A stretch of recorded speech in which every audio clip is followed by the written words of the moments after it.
ఓం నమో శ్రీ లక్ష్మీ వెంకటేశ్వరాయ శ్రీ మహాగణాధిపతియే నమః.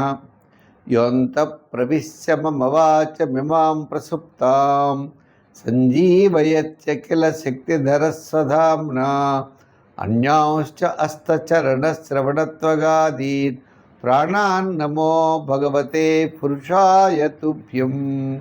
ప్రేక్షకుల నమస్కారాలు తెలియజేస్తూ మనం ఈ వారం అంటే జూలై 5 నుంచి జూలై 11 వరకు ఉన్నటువంటి గ్రహాల యొక్క పరిస్థితిని అనుసరించి మనం ఈ యొక్క వారం మనం ఏ రాశుల వారికి ఎలా ఉంటుంది, ఏ సులభమైన పరిహారాలు మనం చేయాలి, తద్వారా మనం ఇబ్బందుల్ని ఏ విధంగా నివారించవచ్చు, ప్రోత్సాహంతో ముందుకు ఏ విధంగా వెళ్ళాలి అనేటువంటి విషయాన్ని మనం ప్రతి ఒక్కరూ తెలుసుకుని ఆచరించి తద్వారా మనం మంచి విషయాలను స్వీకరించి ముందుకు వెళతాం. మరి ఈ రాశుల్లో ముందుగా మరి మా యొక్క యూట్యూబ్ ఛానల్ ముందర సబ్స్క్రైబ్ అవ్వండి. పులిల సత్యనారాయణ అనే యూట్యూబ్ ఛానల్ ఉంటుంది, దాంట్లో భాగవతం ప్రసారం అవుతుంది, షార్ట్స్ పెడతాం, అనేకమైనటువంటి కార్యక్రమాలన్నీ కూడా చేస్తూ ఉంటాం. ప్రతి ఒక్కరు కూడా తప్పనిసరిగా చూడండి. ఇంకా మూడవది విషయం ఏంటి అంటే, ఈ వారం ముందుగా మన గ్రహాల యొక్క పరిస్థితిని అనుసరించి మేషరాశి గురించి తెలుసుకుందాం. వృశ్చిక రాశి, ఈ వృశ్చిక రాశి వారికి చంద్రుడు చతుర్థ, పంచమ, షష్టమ, సప్తమ స్థానాల్లో సంచారం. వారం యొక్క మొదటి 3 రోజులు పెద్దగా అనుకూలంగా లేదు, కానీ బుధవారం నుండి శనివారం వరకు బ్రహ్మాండంగా అనుకూలంగా ఉన్నది. ఇంకా మిగిలినటువంటి విషయాల్లో మరి ఈ రాశి వారికి గురుడు మీకు భాగ్యస్థానంలో గురుడు చాలా యోగవంతంగా ఉంటాడు. ఈ యొక్క గురుబలం ఉండడం వలన కుటుంబ ఆర్థిక సంతానపరమైన వ్యవహారాలు ప్రోత్సాహకరంగా ఉంటాయి. విద్యార్థులకు మంచి అవకాశాలు లభిస్తాయి. రాజకీయ నాయకులకు కూడా పదవీ యోగాలు ఉన్నాయి.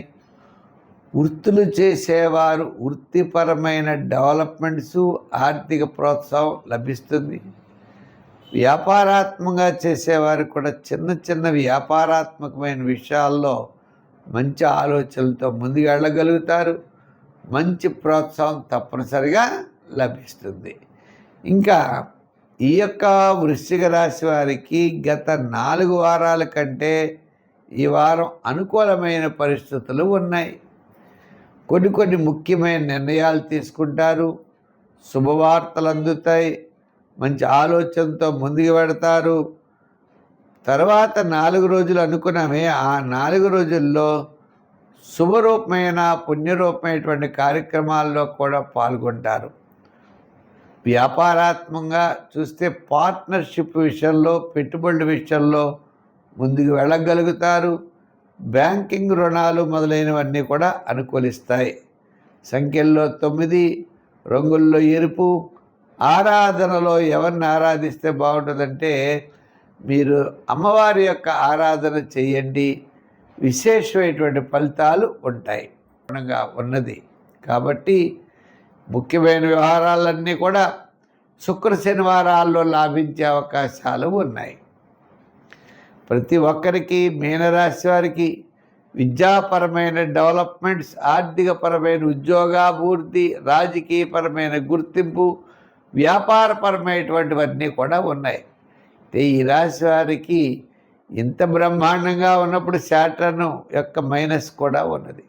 శని ప్రభావం వల్ల చికాకు, అసంతృప్తి, ప్రతి పని 1-2 సార్లు చేయడం, ఇలా కొన్ని ఇబ్బందులు కూడా మనం ఎదుర్కొనే పరిస్థితులు ఉన్నాయి. అంచేత అధికారులు రాసేటప్పుడు, రాజకీయ నాయకులు మాట్లాడేటప్పుడు, వ్యాపారాత్మకంగా విషయాల్లో, నూతనమైన వ్యాపార పెట్టుబడి విషయాల్లో జాగ్రత్తలు తీసుకుని మాత్రం ముందుకు వెళ్ళాలి. సంఖ్యల్లో 3 వాడండి.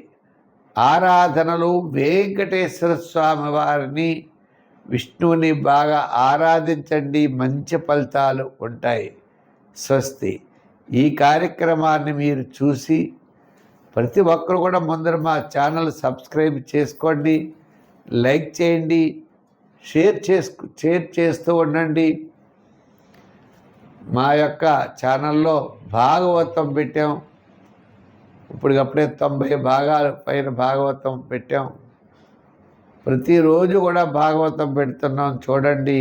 ఆ భాగవతాన్ని 10 మందికి అందివ్వండి. ఆ వాసుదేవుడి యొక్క అనుగ్రహం మీకు మాకు అందరికీ ఉండాలని కోరుకున్నాం. ముఖ్యంగా మా యొక్క ఛానల్లో లైక్ చేసిన వారికి, షేర్ చేస్తున్న వారికి అందరికీ కూడా ప్రత్యేకమైనటువంటి అభినందనలు. భగవంతుడి యొక్క ఆశీస్సులు మీకు లభించాలని చెప్పి కోరుకుంటూ వచ్చే వారం మరిన్ని విశేషాలతో కలుసుకుందాం. సర్వే జన సుఖినో భవంతు. స్వస్తి.